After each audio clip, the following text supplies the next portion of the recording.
नमः संस्कृताय मित्रों। आइए आज हम कक्षा 9 संस्कृत का सिलेबस जानते हैं कि आखिर संस्कृत का सिलेबस क्या है। तो थोड़ा टाइम देकर आप ध्यान से एक बार समझ लीजिए ताकि आपको अन्य दूसरी वीडियो ना देखना पड़े, ठीक है। क्योंकि ये चैनल आपको संस्कृत के लिए समर्पित है। काहे के लिए? संस्कृत की संपूर्ण जानकारी आपको बिल्कुल सटीक और सही जानकारी मिलेगी। तो ध्यान से आप देखिए, कक्षा 9 है, विषय संस्कृत है, ठीक है। इस प्रश्न पत्र में 70 अंकों का, कितने अंकों का, अगर ये पीडीएफ आपको लेना होगा तो टेलीग्राम चैनल में चली जाएगी। प्रश्न पत्र 70 अंकों का तथा समय 3 घंटे का होता है, ठीक। 3 घंटे में जो है आपको करना होता है पेपर को, ठीक है, 70 नंबर का। तो ये देखिए 70 अंकों पर लिखित परीक्षा होगी। 30 अंकों का आंतरिक मूल्यांकन विद्यालय स्तर पर किया जाता है। संपूर्ण पाठ्यक्रम के आधार पर प्रश्न पत्र में वस्तुनिष्ठ प्रश्नों का भी उल्लेख होगा। और देखिए मेन सिलेबस है, सिलेबस आपको ध्यान से समझना चाहिए। अगर आप सिलेबस नहीं जान पाएंगे तो आप अच्छा नहीं कर पाएंगे। 3 या 4 प्रश्न उत्तर प्रश्न पर अंकित होंगे, उनमें से किसी एक का शुद्ध उत्तर देना होगा। उसका उल्लेख पुस्तिका पर छात्र को अंकित करना होगा तथा उसका अंक विभाजन निम्नवत है। देखिए ये पूरा आपका जो है ये सिलेबस है। देखिए आपके जिस प्रकार से प्रश्न बनेंगे और क्या सिलेबस है, क्या पढ़ना है, क्या छूटा हुआ है, सब आप जान सकते हैं। देखिए तो यहाँ से आप देखिए ये 3 भागों पर आपका बटा हुआ। जैसे कि आपका देखिए का में गद्य, खंड, पद्य तथा आशुपाठ। तो देखिए गद्य में आपको जैसे गद्यांश का हिंदी में अनुवाद करना होगा। एक संस्कृत का कोई गद्यांश लिखा होगा, उसमें आपको हिंदी से उसका अनुवाद करना। तो ये बिल्कुल आसानी पूर्वक जो है पूरे चैप्टर हम पढ़ा देंगे आपको, कोई दिक्कत लेने की बात नहीं, और प्रश्न उत्तर भी करा देंगे। फिर पाठ का सारांश, देखिए जैसे आप कोई भी पाठ पढ़े होंगे जो संस्कृत वाला, तो उसी का जो है वही पाठ का जो है आपको हिंदी में सारांश पता होगा कि इस पाठ में क्या चीज़ बताई गई है, क्या सर ने बताया है, तो वो चीज़ आपको हिंदी में पता होना चाहिए। और फिर वहाँ सारांश लिखने को आता लगभग 80 शब्द लिखना होता है, ठीक है। 80 शब्द का मतलब है कि 8 लाइन आप इस प्रकार लिख देंगे, 8 लाइन, तो आपके जो है 80 शब्द। तो 8 की जगह पर आप 10 लाइन भी कर सकते हैं या 11 लाइन भी कर सकते हैं, तो कोई दिक्कत नहीं है, ठीक है। मतलब ये है। अच्छा ध्यान दे लीजिए कि गद्य में देखिए बहुविकल्पी प्रश्न आते हैं। बहुविकल्पी का मतलब ये होता है कि जैसे कि कोई आपकी एक रचना दे दिया या कुछ दे दिया, तो उसमें से आपको सही टिक लगाना होगी कि ये इसकी तो 4 विकल्प आपको देगा, ठीक है। 4 विकल्प में आपको सही विकल्प चुनना होगा। अब आ जाते हैं देखिए, अच्छा नंबर देख लीजिए, नंबर आपके सामने लिखे हुए हैं। देखिए गद्य में आपको ये 35 अंक का पेपर होगा। कितने? 35 अंक का। तो इसमें देखिए जो आपका हिंदी में आएगा, यानी जिसका अनुवाद करना होगा, वो कितने? 11, यानी 4 अंक। और फिर पाठ का सारांश ये 4 अंक का। बहुविकल्पी प्रश्न जो है ये 3 नंबर के बहुविकल्पी प्रश्न आएंगे। तो ये आपके जो है 11 अंक बट गए ना, 4 4 8 हो गए और 8 3 11 नंबर, यानी कि ये देखिए 11 नंबर जो है आपके बट चुके हैं। तो ये जो है 3 सब्जेक्ट में आ गए, ये 3 आप ध्यान दे लीजिए। तो ये कितने नंबर के आएंगे? 11 नंबर के, ठीक है। इसके बाद देखिए आ जाते हैं पद्य में। तो पद्य में देखिए क्या पढ़ना है आपको? श्लोक की हिंदी व्याख्या, कोई एक संस्कृत का श्लोक लिखा होगा, ठीक है, तो उसकी जो है आपको क्या करना होगा? हिंदी में व्याख्या करना है। देखिए संदर्भ आपको लिखना है, संदर्भ के बाद क्या लिखेंगे? प्रसंग लिखेंगे, प्रसंग के बाद जो है व्याख्या लिखेंगे। क्या लिखेंगे? व्याख्या लिखेंगे, ठीक है। तो इस प्रकार आपको जो है करना पड़ेगा। बाकी सब इसी चैनल में आपको मिल जाएगी। देखिए सुक्ति कुछ आएंगी, जो सुभाषित सुक्तियाँ होती हैं, अच्छी सुक्तियाँ, तो उनकी जो है आपको व्याख्या करना होता है। ये भी आपको, ये अंक आपको दिख रहे हैं ना, ये 15 अंक है। तो ये 4 अंक में जो आपका हिंदी में व्याख्या, 3 अंक का जो है आपकी सुक्तियाँ, और श्लोक का संस्कृत में अर्थ। तो देखिए सबसे दिक्कत ये हो जाती है कि लड़के जो है जो श्लोक होता है उसका संस्कृत में अर्थ नहीं लिख पाते। तो मैं जो है आपको इम्पॉर्टेंट श्लोक जो है एक 3 श्लोक बता दूंगा इम्पॉर्टेंट, जो वही आ जाते हैं, बार बार वही आते हैं, तो आप आराम से उन्हें याद कर लेना और आसानी पूर्वक जो है आपका हो जाएगा, ठीक है। बहुविकल्पी प्रश्न, तो देखिए बहुविकल्पी मैंने बता दिया कि 4 प्रश्न आएंगे इस तरह। तो एक प्रश्न रहेगा, उसमें 4 विकल्प रहेंगे, उनमें से एक सही उत्तर रहेगा, तो आपको चुनना पड़ेगा, ठीक है।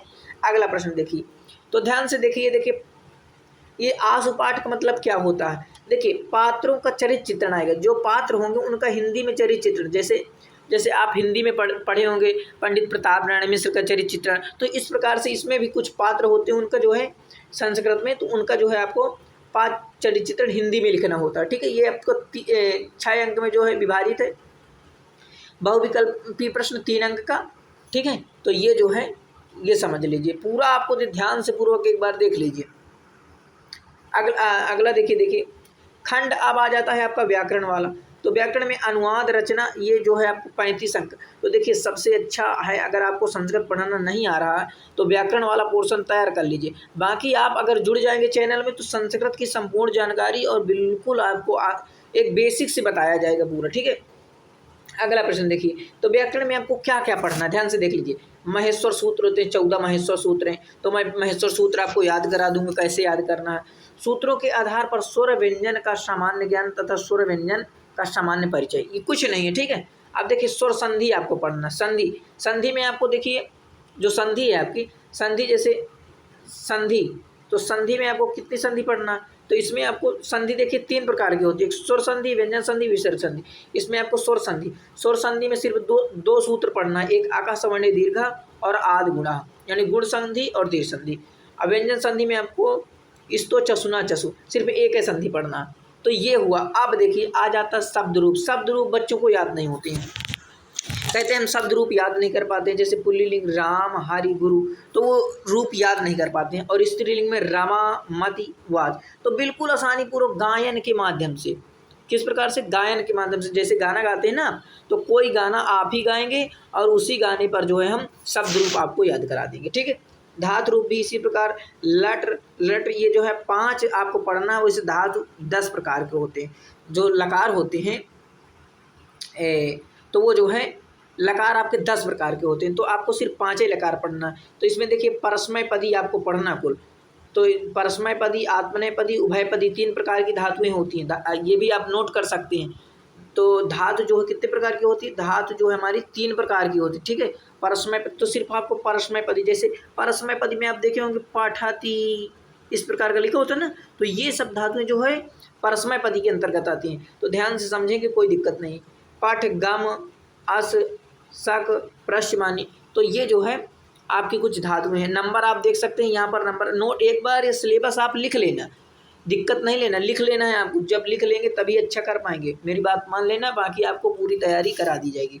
समास में देखिए समास का सामान्य परिचय, परिभाषा, विग्रह, बिल्कुल सरल है। विग्रह किस प्रकार से करना होता है, बिल्कुल आसानी पूर्वक। ठीक है, आप देखिए तत्पुरुष समास, द्वंद्व समास, ये पढ़ना है आपको। कारक में कारकों का परिचय, विभक्तियों का सामान्य परिचय, उपसर्ग और सामान्य परिचय। अनुवाद में हिंदी और संस्कृत में अनुवाद आता है, तो ये बिल्कुल मैं आपको जो इम्पॉर्टेंट होंगे वो अनुवाद भी करा दूंगा, और आपको अनुवाद करने का तरीका, कुछ नियम जो हैं उन्हें भी बता दूंगा, तो आप आसानी पूर्वक अनुवाद कर पाएंगे। अच्छा, रचना में पत्र लेखन आता है आपको।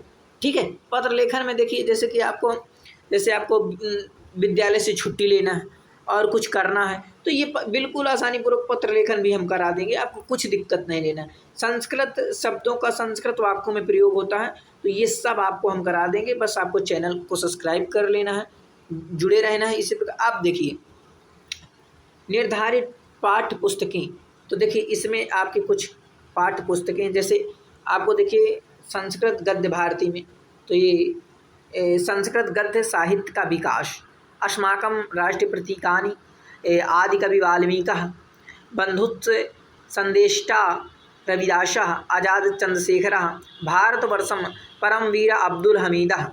ठीक है, और कुंड सलीला गंगया, तो ये जो है आपको देखिए ये आपके पाठ है कुछ, तो 8 पाठ है, बिल्कुल आसानी पूर्वक हम हिंदी में इनका अर्थ बता देंगे और इनका सारांश बता देंगे, आप कर पाएंगे।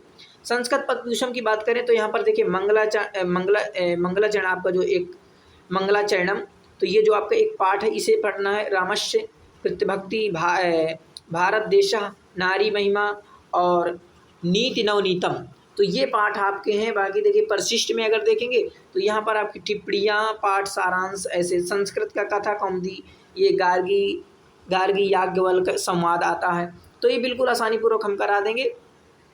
व्याकरण में यहाँ देखिए महेश्वर सूत्र, वर्णों का उच्चारण स्थान पूछा जाता है, जैसे का वर्ग कहाँ से, का जो है का कहाँ से बोला जाता है, तो कंठ से बोला जाता है। संधि में स्वर संधि, व्यंजन संधि, यहाँ का परिचय, ये सब आप देख चुके हैं। कारक पढ़ेंगे, अनुवाद, अव्यय, उपसर्ग, शब्द रूप, संज्ञा, धातु रूप, परस्मय पद, संस्कृत पदों का वाक्यों में प्रयोग, संस्कृत वाक्य शुद्धि और संस्कृत में आवेदन पत्र या निमंत्रण पत्र लिखेंगे। ठीक है, देखिए ये आपका रहा, देख सकते हैं ये जो है आपका 2022-23 के आंतरिक मूल्यांकन निम्नवत कराए जाने की स्तुति की जाती है। तो यहाँ पर आपको देखिए इस प्रकार आप देख सकते हैं। और ये आपका 30% जो है, 30% जो आपका कटा हुआ है ये सिलेबस इधर है, नहीं ये भी पार्ट आपको पढ़ना पड़ता। तो ये पार्ट आपके कटे हुए हैं, ध्यान से देख लीजिए, मैं आपको दिखा देता हूँ। तो ये पार्ट आपको नहीं पढ़ना है, आप नोट कर लीजिए जो नहीं पढ़ना है। नहीं, देखिए स्वर संधि में देखिए आपको वृद्धि संधि, एचो अयवाया यानी आयादि संधि, कौन संधि है ये, आयादि संधि है। तो ये भी आपको पढ़ना पड़ता है, लेकिन जो है आपका अभी ये कटा हुआ है तो आपको ये नहीं पढ़ना है। ठीक है, ये जो है आपको नहीं पढ़ना है, इन्हें भी नहीं पढ़ना है। तो ये आप देख लीजिए, इतना आपका सिलेबस है और इसे एक बार आप लिख लीजिए।